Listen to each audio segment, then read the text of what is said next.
With numerous rookie records already under his belt and his current single-season pace estimated to break even more records, Puka Nacua seems to be in a league of his own. His Week 2 performance, hauling in 15 of 20 receptions for 147 yards in the Rams' loss to the 49ers, is arguably one of the best rookie performances from a wide receiver in recent history. Where did this instant success come from, and could we perhaps be on the verge of another star in the making? Frenzies, today we look at the unexpected rise of Puka Nacua and find out whether the next Randy Moss, Anquan Boldin, or Michael Thomas has finally entered the league, ready to shatter all records. Born to Lionel and Penina, the young Puka had been pushed into football from a young age. His father Lionel became his Little League coach, showing him how to break down film while predicting he would become the best football player in the family. Tragedy struck as his father passed away, with young Puka just 12 years old. This would force his family to move to Utah. But while attending Orem High School in Orem, Utah, Nacua was already a shining star. In fact, it was his junior year that saw him break out, finishing his season with 87 catches for 1,690 yards and 24 touchdowns, leading Orem to become state champions in the 2017-2018 season. But he was about to break his own records, catching 103 passes for 2,336 yards and 26 touchdowns in his senior year. This would earn him the Gatorade Player of the Year in Utah, helping Orem to their second straight 4A state championship. Nacua would end his high school career with 260 catches for 5,226 receiving yards and a whopping 58 touchdowns, breaking every Utah State wide receiver record in the process and becoming the top recruit and high school player in the state. So the question was, which college? Just as T. Martin was fired and replaced by Cliff Kingsbury, and later Graham Harrell, the young Puka declined to send his national letter of intent to USC. In fact, he would flip his recruitment to Washington, vying for the opportunity to play for Chris Peterson. Even though he was an immediate starter, Puka would only play 7 regular season games in his freshman season, catching 3 passes for 97 yards in Week 1 and following this up with another touchdown in Week 2. Unfortunately, he broke his foot before facing his brother Samson's Utah Utes and finished his freshman season with 7 catches in 8 games. Things went from bad to worse in 2020, with the COVID-19 pandemic restricting Washington's entire season to just 4 games. Instead of the projected breakout season, his numbers didn't look impressive at all, putting up 9 catches for 151 yards. It is worth noting that the Huskies only played 4 games and Puka got over 60 yards in 2 of them. But for Puka and the Huskies, time was up and new opportunities awaited. In an unexpected twist, Puka officially announced his return to his hometown and transferred to BYU with his brother Samson. In fact, Samson was also transferring from a Pac-12 school to the Cougars. Armed with his brother by his side and becoming the top receiver for quarterback Jaron Hall, Puka ended the season with 43 receptions for 805 yards and 6 touchdowns, while brother Samson had 21 for 329. Not only was he shining, but he had 4 games over 100 yards, not to mention 148 rushing yards and 14 carries. Thanks to this impressive display, the Cougars found themselves ranked 10th in the country at one point. The stage was set for his final year.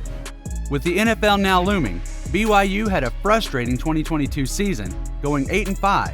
Fortunately, Puka was the sole star, staying on track to top all of his career college highs. Even though BYU struggled, the wide receiver star was still shining with a career-best 48 catches for 625 yards and 5 touchdowns. On the ground, he ran for a career-high 25 carries and 209 yards, showing just how versatile he could be.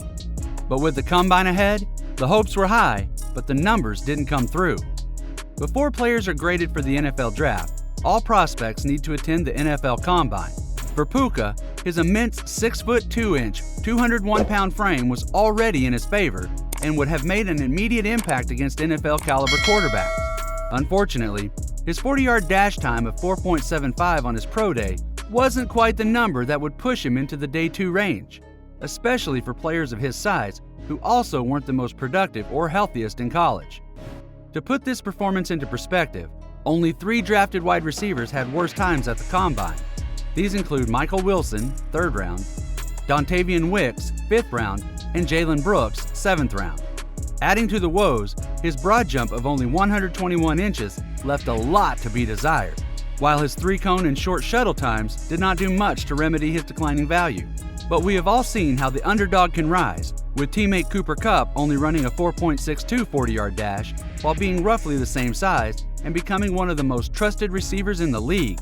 And much like Kupp, Puka was about to show that the NFL Combine and Pro Day numbers should never define you.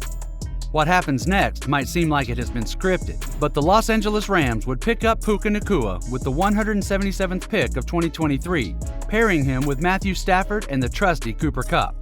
With expectations quite low for the 5th-round pick, Nacua would shock the NFL world in Week 1, bringing in 10 catches for 119 yards on his debut as the Rams went on to beat Seattle. This impressive performance might have been a fluke if it was not for his Week 2 showing, hauling in 15 catches from Matthew Stafford against the 49ers and totaling 147 yards. Those 15 catches are the most by a rookie in a single game in NFL history. Granted, Cooper Kupp was out with a hamstring injury during these games, which freed up targets. However, Nacua capitalized on his opportunity. During these first 2 weeks, Puka set a new league record for catches by a rookie in his first 2 games, essentially shattering the record held by 49ers legend Earl Cooper of 19 in 1980. Rams coach Sean McVay told reporters after the Week 2 game that, "He's tough. He's a physical competitor. I thought that showed up. He continued to battle through all the way until the end. He's the epitome of what we want to be as Rams. I love Puka Nacua, and I was really pleased with him today." But with such stats in only 2 weeks of professional football, and the likes of Sean McVay and Matthew Stafford putting out immense praise for the young wide receiver, he remains humble, telling reporters the following when asked about his personal records. "My success will come when the team wins. So I'm excited for us to be able to come back and capitalize when we're able to win. It was sweet last week. I got things to improve on, but the most important thing is getting that dub." As humble as the young star is, he is currently on track to break numerous rookie records.